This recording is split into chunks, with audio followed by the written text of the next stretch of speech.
Welcome to ఎన్డీజీ news. నా పేరు నరసింహారావు. నందిగామ పట్టణానికి చెందిన షేక్ బాజీ అనే బాలుడు అరుదైన ఈవింగ్ సర్కోమా వ్యాధితో బాధపడుతున్న విషయం తెలుసుకుని బీజేపీ రాష్ట్ర మైనార్టీ నాయకుడు బీజేపీ సైదా పరామర్శించారు. సొంత ఇల్లు లేక వైద్యం కోసం ఉన్నదంతా ఖర్చు చేసి ఆర్థిక ఇబ్బందుల్లో ఉన్న బాజీ కుటుంబానికి బీజేపీ సైదా 25,000 రూపాయల ఆర్థిక సాయం అందించారు. బాలుడికి మరింత వైద్య సాయం అవసరమని దాతలు మరియు సేవా సంస్థలు ముందుకు వచ్చి అండగా నిలవాలని కుటుంబ సభ్యులు కోరారు. నా పేరు ఎస్కే సైదా. బీజేపీ సైదా అంటేనే అందరికి తెలుస్తుంది. మన షెహనాజ్కి ఎవరో చెప్పారంట, బీజేపీ సైదా ఇలాంటి వాళ్లకు సహాయం అందిస్తారు అని చెప్తే ఆమె ఫోన్ చేసింది, తాతయ్య నేను కొద్దిగా మా ఇంటికి రా, నేను నీతో మాట్లాడాలంటే వచ్చాను. స్టోరీ మొత్తం చెప్పింది. అబ్బాయికి ఇలా నిమ్స్ హాస్పిటల్లో ట్రీట్మెంట్ చేస్తున్నాం, నా దగ్గర బంగారం 7 లక్షలు ఉంటే అది అమ్మేసి బాబు కోసం ఖర్చు పెట్టాను, కరెంట్ పెట్టారు, మరి ఏదన్నా నువ్వు సహాయం చేస్తావా అంటే అమ్మ నా ప్రయత్నం చేస్తానన్నాను. దేవుడి దయ వల్ల ఒక 25,000 ఇప్పటి వరకు వసూలు చేశాను. ఇంకా దాతలు ఎవరన్నా ఉంటే ఇచ్చేవాడు ఆ బాబుకి ఆర్థిక సహాయం చేయాలని, ఆయన పేరు బాబు పేరు బాజీకి కూడా సహాయం చేసి నీ వంతు సహకారం అందిస్తారని ప్రార్థిస్తున్నాను. తప్పకుండా ఈ విషయంలో మీరు శ్రద్ధ తీసుకొని మీ పిల్లవాడుగా భావించి మీరు అమౌంట్ అరేంజ్ చేస్తారని ఆశిస్తున్నాను. మహమ్మద్ ప్రవక్త జన్మదినమైన మిలాదున్ నబీ సందర్భంగా నందిగామలో ముస్లిం సోదరులు ఏర్పాటు చేసిన వేడుకల్లో మాజీ ఎమ్మెల్యే మొండితోక జగన్మోహన్ రావు పాల్గొన్నారు. మహమ్మద్ ప్రవక్త జీవితం సర్వ మానవాళికి ప్రేమ, సౌభ్రాతృత్వం మరియు ధర్మానికి స్ఫూర్తిదాయకమని సందర్భంగా ఆయన కొనియాడారు. ముస్లిం సోదరులందరికీ మిలాదున్ నబీ శుభాకాంక్షలు తెలుపుతూ సమాజంలో శాంతి మరియు సోదరభావం వర్ధిల్లాలని ఆకాంక్షించారు.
ఈరోజు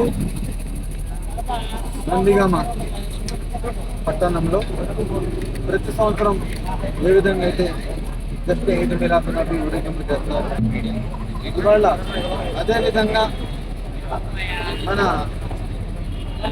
ఆంధ్రప్రదేశ్ రాష్ట్ర ఉర్దూ అకాడమీ చైర్మన్ ఫారూక్ షిబ్లీ గారు ఈ ఊరేగింపులో గత సంవత్సరం కూడా వచ్చారు. ఈ సంవత్సరం కూడా ప్రతి సంవత్సరం కూడా 4 సంవత్సరాలుగా వారు వస్తున్నారు. వారికి ముఖ్యంగా ధన్యవాదాలు తెలియజేసుకుంటున్నాం.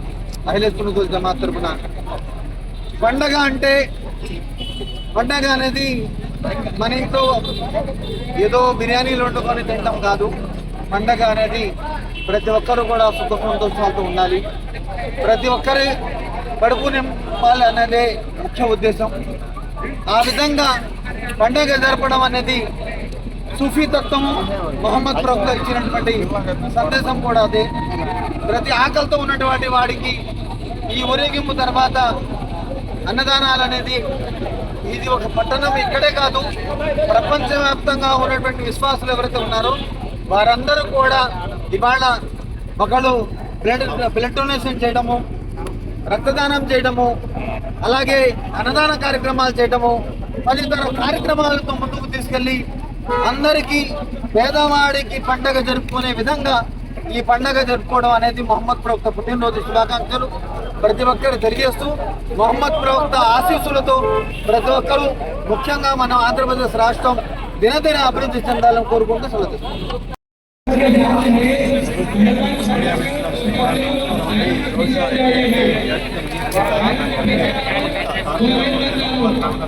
సల్లల్లాహు అలైహి వసల్లం అంటే యావత్ ప్రపంచానికి పంపించినటువంటి ఒక మహోన్నతమైనటువంటి ప్రపంచంలో ఉన్నటువంటి ప్రతి ఒక్కరు కూడాను ఆయన యొక్క పుట్టినరోజు చాలా ఘనంగా చేసుకుంటున్నారు. కానీ ఈ సందర్భంగా ముస్లిం సమాజం కాదు, ముస్లిం సమాజానికి మాత్రమే ప్రవక్తగా పంపించబడలేదు, కారుణ్యమ్మ మూర్తిగా కేవలం ముస్లిం సమాజం మాత్రమే కాదు, యావత్తు ప్రపంచానికి, యావత్తు మానవాళికి ఆయన ఒక కరుణామయుడుగా పంపించబడ్డారు అన్న సంగతి ముస్లిం సమాజం తరఫున మనం అందరం కూడాను ఈ సందేశాన్ని ప్రపంచవ్యాప్తంగా, ప్రపంచ శాంతి కొరకు ఆయన ఇచ్చినటువంటి ఈ సందేశాన్ని ప్రపంచవ్యాప్తంగా చాటి చెప్పాల్సినటువంటి బాధ్యత ఇది మాది, మన అందరికీ అని చెప్పేసి తెలియజేసుకుంటూ, ఆయన ఇచ్చినటువంటి ఏదైతే ఉపదేశాలు ఉన్నాయో వాటిని ఆచరణాత్మకంగా ఆచరణలో పెట్టి మనమందరం కూడాను ఆయన యొక్క మార్గంలో నడవడానికి మనందరికీ కూడాను ఆ భగవంతుడు సద్బుద్ధిని ప్రసాదించాలని చెప్పేసి ఈ సందర్భంగా కోరుకుంటూ సెలవు తీసుకుంటాను. Thank you very much. జై హింద్. జస్ట్ ఈద్ మిలాదున్ నబీ. అందరికీ ముబారక్. జగ్గయ్యపేట పాత బస్టాండు గడ్డ వద్ద మిలాదున్ నబీ సందర్భంగా ముస్లిం సోదరులు నిర్వహించిన ర్యాలీలో స్థానిక ఎమ్మెల్యే శ్రీరామ్ రాజగోపాల్ తాతయ్య పాల్గొన్నారు. మానవాళి శ్రేయస్సు మరియు సమాజంలో శాంతి స్థాపనకు కృషి చేసిన మహమ్మద్ ప్రవక్త మార్గం అనుసరణీయమని ఎమ్మెల్యే కొనియాడారు. పట్టణ ముస్లిం సోదరులకు జన్మదిన శుభాకాంక్షలు తెలియజేయగా ఈ ర్యాలీలో స్థానిక ప్రజలు పెద్ద సంఖ్యలో పాల్గొన్నారు.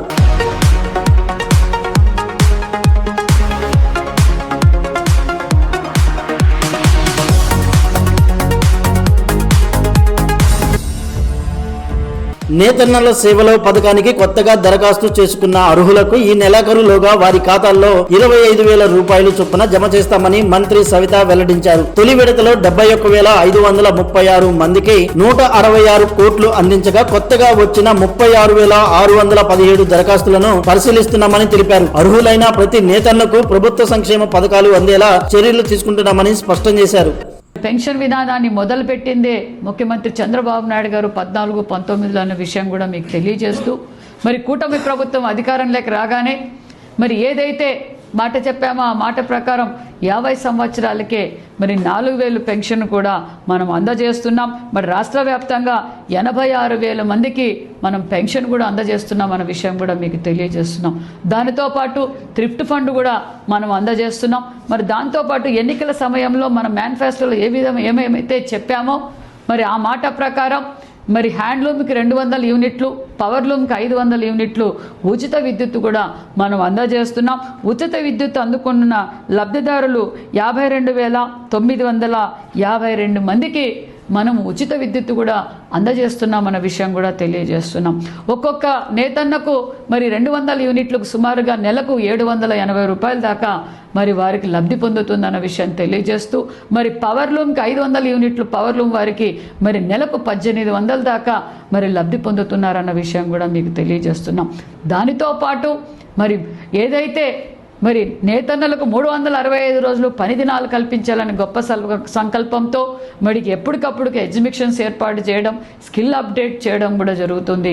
వారికి 90% సబ్సిడీతో పనిముట్లు కూడా అందజేస్తున్నామన్న విషయం కూడా తెలియజేస్తూ, మరి 365 రోజులు నేతన్నలకు పని కల్పించాలని నరేంద్ర మోడీ గారి ఆశీర్వాదంతో మన ముఖ్యమంత్రి గారి విజన్తో మరి ఒక పక్క ధర్మవరంలో మెగా క్లస్టర్ ఏర్పాటు చేయటం, పిఠాపురంలో మెగా క్లస్టర్ ఏర్పాటు చేయటం, మంగళగిరిలో కూడా మరి మెగా క్లస్టర్లు ఏర్పాటు చేయటం, చిన్న క్లస్టర్లు కూడా 10 దాకా మనం ఏర్పాటు చేయబోతున్నామన్న విషయాన్ని కూడా మీకు అందరికీ తెలియజేస్తున్నాం. దానితో పాటు మరి ముఖ్యంగా మరి ఏదైతే నేతన్నలు పడుతున్న కష్టాలు మనందరికీ తెలుసు, రాష్ట్ర ఆర్థిక పరిస్థితులు బాగలేవని తెలిసినా నేతన్నలు కోరిక మేరకు నేతన్నలు పడుతున్న కష్టాలు స్వయానా చూసిన వ్యక్తి మరి యువగల అధినేత నారా లోకేష్ బాబు గారు అన్న విషయం మరొక్కసారి తెలియజేస్తూ, ఒక పక్క మనం చెప్పనిది నేతన్న సేవా పథకం మనం చెప్పలేదు, అయినా నేతన్నలు బాగుండాలి, నేతన్నల కళ్ళల్లో ఆనందం చూడాలి, వారి కుటుంబాలు బాగుండాలని గొప్ప సంకల్పంతో 250 కోట్ల రూపాయలతో నేతన్న సేవా పథకాన్ని కూడా అమలు పరుస్తున్నామన్న విషయాన్ని కూడా మీకు తెలియజేస్తున్నాం. మరి నేతన్న సేవా పథకంలో ఇప్పటికే లబ్ధిదారులు 71,536 మంది లబ్ధిదారులు, మరి ఒక్కొక్క కుటుంబానికి 25,000 చొప్పున మనం 166 కోట్ల రూపాయలు కూడా అందజేశామన్న విషయాన్ని కూడా తెలియజేస్తున్నాం. నేను నేతన్నలందరికీ తెలియజేసేది ఒక్కటే, నేతన్న మగ్గం నేసే ప్రతి నేతన్నకు మరి ప్రతి కుటుంబానికి 25,000 రూపాయలు అందజేస్తామన్న విషయాన్ని కూడా మీకు తెలియజేస్తున్నాం. ఈ నెల 25వ తారీఖు వరకు కూడా అప్లికేషన్స్ తీసుకున్నాం. ఈ నెల 30వ తారీఖు లోపల మరి 6 స్టెప్ వెరిఫికేషన్ చేసి ఎవరైతే అర్హులు ఉన్నారో వారందరికీ కూడా నేతన్న సేవా పథకం అందజేస్తామన్న విషయాన్ని కూడా మీకు అందరికీ తెలియజేస్తున్నాం. దయచేసి నేను నేతన్నలందరికీ తెలియజేసేది ఒక్కటే, ఈ రాష్ట్రం భారతదేశంలో ఈ రాష్ట్రం అభివృద్ధిలో పరుగులు పెడుతుంది. మేము చెప్పిన పథకాలన్నీ మరి అమలు పరిచాం. ఒక పక్క 50 సంవత్సరాలకే నేతన్నలకు పెన్షన్ అందజేశాం, ఫ్రీ పవర్ అందజేశాం, పనిముట్లు అందజేశాం, ఎప్పటికప్పటికి ఎగ్జిబిషన్స్ ఏర్పాటు చేస్తూ మెగా క్లస్టర్లు ఏర్పాటు. విజయవాడ ఇంద్రకీలాద్రిపై శ్రీ దుర్గా మల్లేశ్వర స్వామి వారి వార్షిక పవిత్రోత్సవాలు గురువారం నుంచి ప్రారంభం కానున్నాయి. తొలి రోజు తెల్లవారుజామున 3 గంటల నుంచి అమ్మవారికి సుప్రభాత సేవ, సునాపకాభిషేకం మరియు పవిత్ర మాలధారణ కార్యక్రమాలు నిర్వహించనున్నారు. ఉదయం పూజా క్రతువులు పూర్తయిన తర్వాత ఉదయం 8 గంటల నుంచి మాత్రమే భక్తులకు అమ్మవారి దర్శనం కల్పించనున్నారు.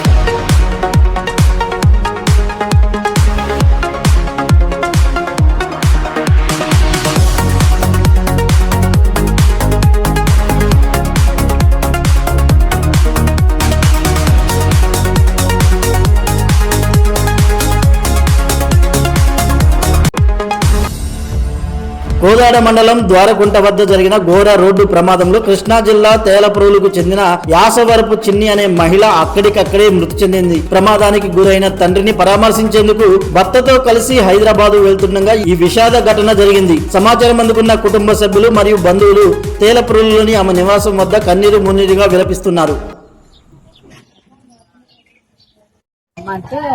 అమ్మాయి తీసుకొచ్చినట్టు ఉంటుందని ఆ మోటార్ బాగు చేసి బయలుదేరి వస్తున్నారు. నైట్ తెల్లారుజామున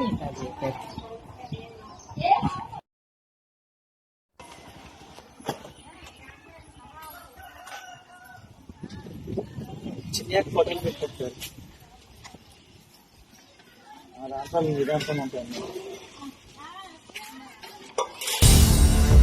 ద్వారకుంట వద్ద హైవే వంపుగా ఉండడంతో ఐరన్ రాడ్లతో వెళ్తున్న కంటైనర్ అదుపు తప్పి డివైడర్ ను ఢీకొట్టి ఆగిపోయింది. అదే సమయంలో హైదరాబాద్ నుండి ఏలూరు వైపు వెళ్తున్న ప్రైవేటు ట్రావెల్ బస్సు కంటైనర్ ను గమనించక వెనుక నుంచి ఢీకొట్టడంతో ప్రమాదం జరిగింది. ఈ ప్రమాదానికి సంబంధించి కేసు నమోదు చేసిన పోలీసులు ఘటనపై పూర్తి దర్యాప్తు చేస్తున్నట్టు తెలిపారు.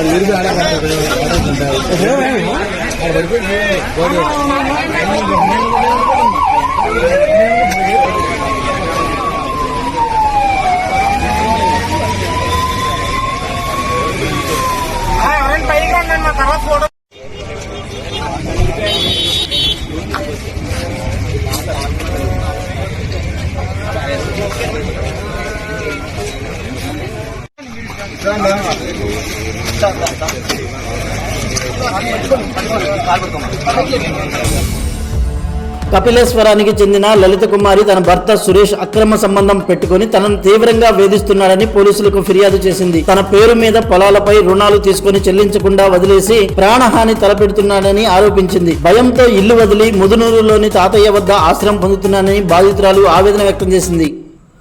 నన్ను కొట్టి నన్ను హింసిస్తున్నది కూడా తలుపులేసి హింసిస్తూ బాధలు పెట్టినా సరే నేను నాకు సంసారం కావాలి నా బాని నేను ఓర్చుకున్నానండి. మొన్న శనివారం నాడు కూడా పట్టుకుని కొట్టి క్రికెట్ బ్యాట్ కొట్టి ఆపరేషన్ జరిగిన చేతి మీద కొట్టి ఆపరేషన్ జరిగిన చేతి మీద మళ్ళీ కొట్టి నేను నాకు అబ్బాయి అని పెన భయం వచ్చింది కాబట్టి నేను ఇంట్లో నుండి భయం వచ్చి పారిపోయి వచ్చేసాను సార్. వచ్చేస్తే కానిస్టేబుల్ గారు నన్ను పట్టుకుని మా వాళ్ళ దగ్గర అప్పచెప్పారు సార్. నా మీద కమలేశ్వరపురం మా తాతగారు వాళ్ళ ఇంటికాడకి తీసుకొచ్చి నన్ను అప్పచెప్పారండి. గ్రామస్తులకి మీకు ఏంటి సంబంధం? బాబాయ్ అండి. మీ బాబాయ్ దగ్గర ఉంటున్నారా? మీ హస్బెండ్ వలన ఇబ్బందులు పడుతున్నారు? ఇలా జరిగాయి. మీ బాబాయ్ తీసుకొచ్చారు ముదునూరు పోలీస్ స్టేషన్ కేసు పెట్టారు. ఏమన్నారు ఎస్ఐ గారు? ఏమన్నారు?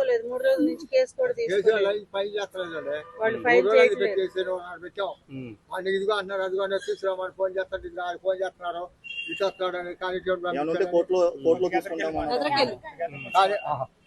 కానిస్టేబుల్ పంపిస్తావు ఇదిగో వస్తాడు అదిగో వస్తాడు నన్ను నీ అమ్మ పూకున్నాగా ఇంకో కొండపాలెం ఇచ్చా వరకట్నం తీసుకురామని మా వాళ్ళ దగ్గరికి వెళ్ళి డబ్బులు తీసుకురామని అసలు మా వాళ్ళు నేను అసలు మాట్లాడుకోవట్లేదు అండి. తీసుకురామని కొట్టాడండి. జొన్నలగడ్డ సురేష్ అతను ఏం చేస్తాడు అసలు? ఆయన టిప్పర్లో ఉన్నాడు అండి. టిప్పర్లు తోలేవాడు. ఇప్పుడు ఖాళీగా ఉన్నాడు. ప్రస్తుతం ఖాళీగానే ఉన్నాడు సార్. ఎంతమంది పిల్లలు? 2 అబ్బాయిలండి. ఏం చేస్తున్నారు ఇప్పుడు పిల్లలు? చదువుకుంటున్నారు సార్. ఎంత చదువుతున్నారు? 9th. పిల్లలు ఎవరి దగ్గర ఉన్నారు? ఆయన దగ్గర ఉన్నారు. మీ హస్బెండ్ దగ్గర ఉన్నారు? మీరు మాత్రం వీడిగా మీ బాబాయ్ దగ్గర ఉంటున్నారు.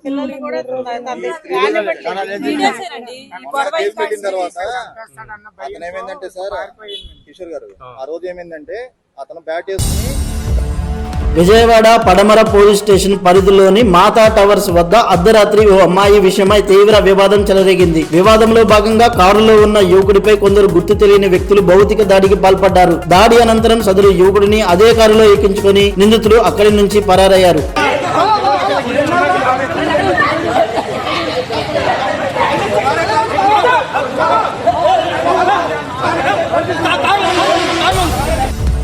గుడివాడ బేతవేలు సమీపంలోని డీమార్ట్ లో వంట నూనెపై ప్రదర్శించిన ధర కంటే ₹2 అదనంగా బిల్లు వేయడంపై ఓ వినియోగదారుడు నిలదీశాడు. ప్రదర్శన బోర్డుకు బిల్లులోని ధరకు తేడాన్ని గుర్తించి సిబ్బందిని ప్రశ్నించగా పొరపాటు జరిగిందని మేనేజర్ క్షమాపణలు చెప్పారు. రోజు 100 మంది కొనుగోలు చేసే ప్రదేశంలో ఇలా ఎంత మంది దగ్గర అదనంగా వసూలు చేస్తున్నారోనని వినియోగదారులు ఆగ్రహం వ్యక్తం చేస్తున్నారు. కన్జ్యూమర్ కోర్టుకి వెళ్ళి ఎంతమందికి పెట్టేస్తావు ఎవరా? మిస్టేక్ ఇంటెన్షనల్ ఏం లేదు బట్ బై మిస్టేక్ ఎప్పుడు గర్ల్ అనేది టైం అయిపోయింది సో మేబీ ఫర్గాట్ ఇన్ఫార్మ్ చేయాలి. ₹2 తక్కువ తెస్తే మీరు తీసుకుంటారా? ఊరికి బిల్లు తగ్గినా తీసుకోరు. ₹2 వై నాట్ రూపాయి సార్ కదా మిస్టేక్ మిస్టేక్ అండి. పొరపాటే మా దగ్గర లేవని మేము చెప్తే మీరు తీసుకుంటారా? Problem sir your my customer కదా. కస్టమరేనండి. ₹2 తక్కువ అయితే మీరు తీసుకుంటారా? అవుతుంది సార్ అదే అవుతుంది. మీరు మాత్రం మెత్తగా మీ రూల్స్ అన్న లోపల వీడియో చేయొచ్చు. సార్ ఇప్పుడు అక్కడికి వెళ్తాం. బయట ఉండండి, మాట్లాడతాం. మీరు బయట ఉండండి. స్టాఫ్ లేదు. స్టాఫ్ మీరు ఉండరు కదా సార్. ప్రతిసారి స్టాఫే ఉంటారు లోపల. మీరు ఉండరు కదా. వస్తాను ఎప్పుడు వస్తారు సార్? నువ్వు ఇష్యూ అవుతుంది వస్తాను కదా. అటెండ్ చేస్తాను సార్. నాకు పని ఉంది కాబట్టి నేను అవుతున్నా. లేదంటే ఈ మ్యాటర్ చాలా దూరం వెళ్ళి. ఏ ఊరు భయ్యా మీది? లోకలే అన్నా. ఎక్కడ? వర్క్ సెంటర్ సార్ రెగ్యులర్ గా వస్తారు. రెగ్యులర్ గా ₹2 పోగొట్టుకుంటా ఉంటారా?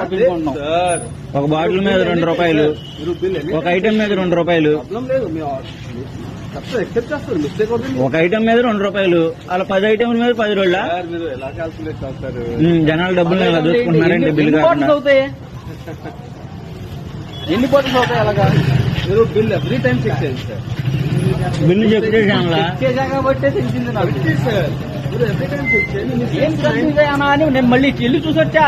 979 179 అని నెంబర్ చెప్పాలి. ఎల్లుండి చేద్దాం. 99 8585 9227 9227. ఎందుకు భయ్య ఈజీగా చూసుకుని వదిలేసి వెళ్ళిపోతున్నాం? ఇప్పుడు లేట్ అయిపోయింది బాగా.